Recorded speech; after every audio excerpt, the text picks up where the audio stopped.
we wanted a traditional style boat, but we also wanted modern materials.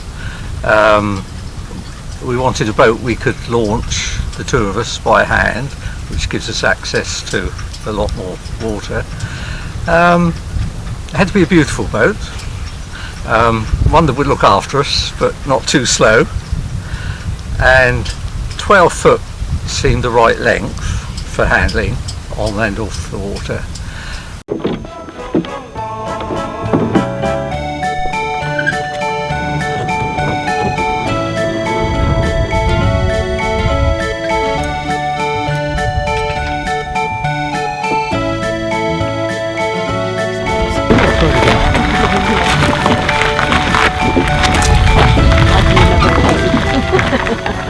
Comfort break, is it? Yes. That's right, yes. We looked at the Vivier boats, which are made in France, and we liked the Morbic 12, and we saw one at Southampton Boat Show several years ago, which had been made by Adrian Donovan, and it had lots of extras. He'd modified it. It started life as a kit in marine ply, with the planks pre-cut, and from there he modified it. The top strake is solid Iroko. We changed the layout inside. We've only got one cross bench, so only one rowing position, which gives us more space forward. We've got extra buoyancy at the front, which he felt was an improvement on the original design. And we've got side benches at the front, which is very useful when motoring, for instance, because it also takes a small outboard. We went for the lug rig because we like as few pieces of string as possible. It has no standing rigging, so it's quick to assemble and disassemble. She's a very seaworthy boat, we discovered, because we've been out in conditions that we never set out in and still felt comfortable. She's very resistant to capsizing, as we found. She's beautiful. We get lots of comments when we're on the water. We've been sailing a tideway which has a very similar hull, which is gunter rigged, and we're very happy with that. So I think that influenced the decision. We also got two small luggers which we sail individually, so we were used to the lug sail and liked it very much. And I think it came together, and then seeing the model at the Southampton Boat Show, talking to the boat builder, and it went from there. We know of only one other in this country.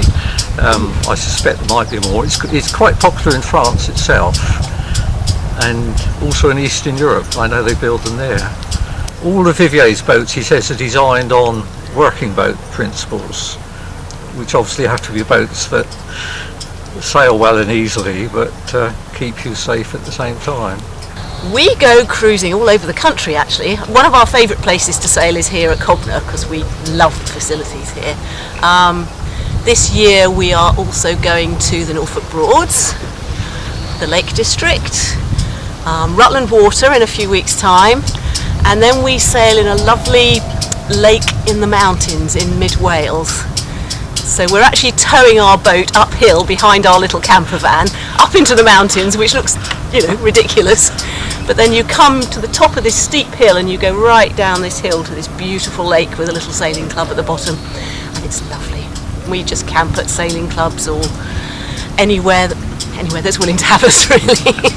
And we meet up with groups of people from the Dinghy Cruising Association and the Old Gaffers Association, which we've belonged to for many years. And we found it more flexible than we did have a small cruiser, a 20-foot cruiser at one time. But you can get to far more places with a camper van and a dinghy. It's quite simple to sail. I mean, I can helm it quite happily, and I'm not a very strong person, but I'm quite happy at the helm. And the setup isn't too long, because with some boats you can be an hour setting everything up before you get anywhere near the water, and the setup on this is quite quick because the rig is simple.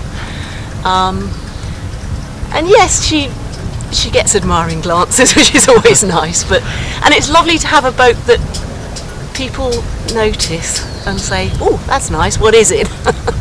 She's epoxy ply, yeah, with solid on the top straight. And when we first had her, people thought she was GRP because the finish on it was so good. But no, it is all wood and very beautifully built. So what did she cost? I don't know, and I'm not sure I'm allowed to ask because I didn't pay for it.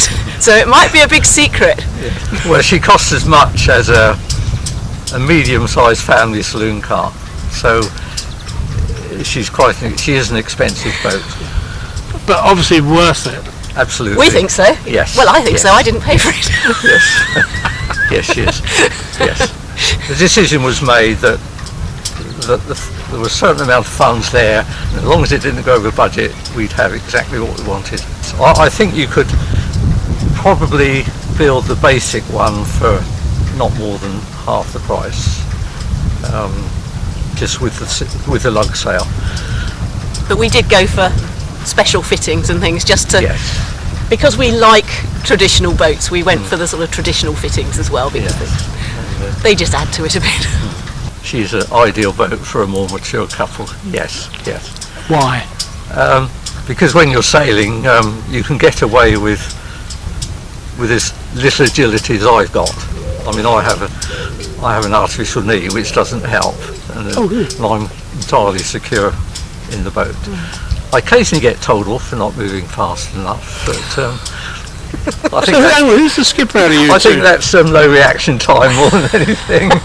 Well, it's his boat, so he is. But He bought it for you, didn't he? Well, no, he bought it for us. Yes, He bought it for- yes, I've probably got more sailing experience. Michael didn't start sailing till he was in his 60s.